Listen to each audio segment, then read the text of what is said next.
Nobody could accuse you of shilly-shallying on the issues, as we illustrated in that piece that Kwame Holman did.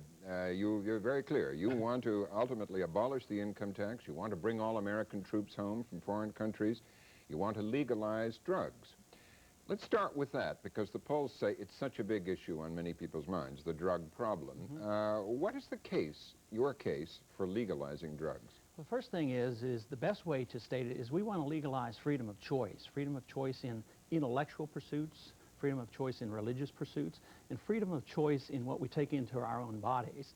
And so therefore it's a principle of liberty. Most of our history we did not have anti-drug laws. They have only occurred since 1914. So we see this as something new. Prohibition of alcohol certainly didn't work. We don't like drug dealers. The drug dealer's out of business if you take away all the profits. The crime rate's double what it would be if you didn't have the drug laws. I, as a parent and a physician, have come to the conclusion that the worst thing you can do for the young people are have these drug laws. It literally encourages kids to be involved. It's a lot easier taking a job at $400 a day than $4 an hour in the drug business. So I think all these laws backfire. We want responsibility on the individual. We want responsibility on the family. We want responsibility on the church. We don't believe the drug laws work, but we can't brush off our personal responsibility to our children. We teach our children to watch out for the danger of automobiles, fire, and water. Why is it that we can't teach our children that drugs are very dangerous? When you look at alcohol and cigarettes, 450,000 people die a year from alcohol and cigarettes. We subsidize tobacco. The state governments sell the alcohol. And here it is. We are practically throwing the Constitution out the window with an obsession on the hard drugs. At the same time, the dealers need the laws this way. The terrorist nations need the prices up. And I'm sure the CIA doesn't mind too much either, because they wheel and deal in the drug trade too. So I think there's a definite reason for the drug laws to exist. And those who are anti-drug, which I am, many of them inadvertently become allies of the drug dealer by supporting these laws that are unenforceable and do a great deal of harm. You want to cut out an awful lot of federal government activities. What would you keep in the federal government? Well, we would keep what the Constitution tells us to keep, and that would be a good starter. You know, the purpose of our revolution, the purpose of the Declaration was to get big government off our backs.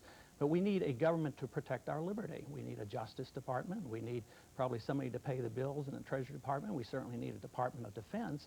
But we don't need all the new departments. How many? There have been 10 new departments in this century. We've had 2 with this administration, the Drug Czar and the Department of Veterans Affairs. I mean, under the Republicans, you have more new departments than under the Democrats. So I would say that all the new departments, certainly in this century, we don't need. We need a government to protect our freedoms. That is what makes the world go round. That's what gives us our prosperity, and it's also what gives us the peace that we all want.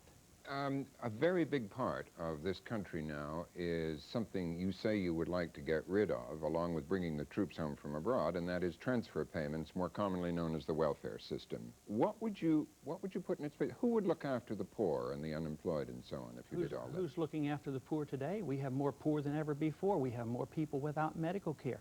We have more people in the streets after 50 years of the welfare business. The Soviet Union have decided that socialism doesn't work, and they're looking toward capitalist answers. We have discovered that welfarism doesn't work, and we have 2 candidates out there only advocating more government. So I would say if you really care, if we care about the poor, what we must do is recognize that a free market provides for the poor, that protecting liberty provides for the poor. That if we get rid of the welfare system, the biggest fraud that's going on is this idea that welfare helps the poor. The poor get thrown a few crumbs and the welfare goes to the rich. The military-industrial complex makes most of the money. The dictators overseas who get our foreign aid, the bankers who benefit from all the international banking schemes that go on. So the little guy is always voting for welfare. He gets a few crumbs, but they collect enough money to give every poor family $45,000 a year, and the poor aren't getting anything. So what we would say is we'd stop all the welfare, and since 80% of it goes to the wealthy, the poor would have a much better chance of being helped. There still would be need. There would still be a couple % of the people. Would you leave it at private charity? Or yes, we would, because we do not sacrifice the principles of freedom that creates the greatest amount of wealth and abundance and takes care of 98% of the people. Why sacrifice the principles of freedom what we would do then is we would have to do this through voluntary means. Last year we donated $198 billion last year. The welfare state has only been around for 50 years and is a total failure. It's causing runaway inflation. It's causing a huge deficit. It's uncontrolled government. And we face serious times ahead because both Republicans, all they know how to do is run up the deficits. The real deficit this year was $238 billion when you add the off-budget items.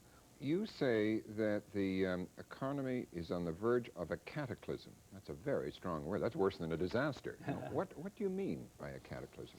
Well, I think that the debt can't be paid. We have a $2.6 trillion national debt. Corporate debt is higher than ever before.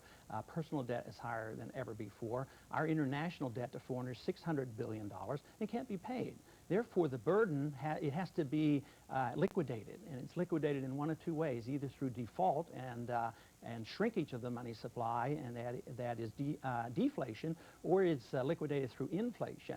And everything I've learned on the banking committee in 8 years in Washington is that they will always resort to inflation, just as we have sustained the bank failures here. 800 bank failures during the Reagan administration is all maintained by the increase of supply of money and credit, which means you hold it together for a little while longer, then eventually there's a financial calamity and financial collapse, and the bills will have to be paid. The tragedy is the young people will have to pay. Dr. Paul, our time is up. Thank you very much for joining us. Enjoyed being on here. Thank you very much.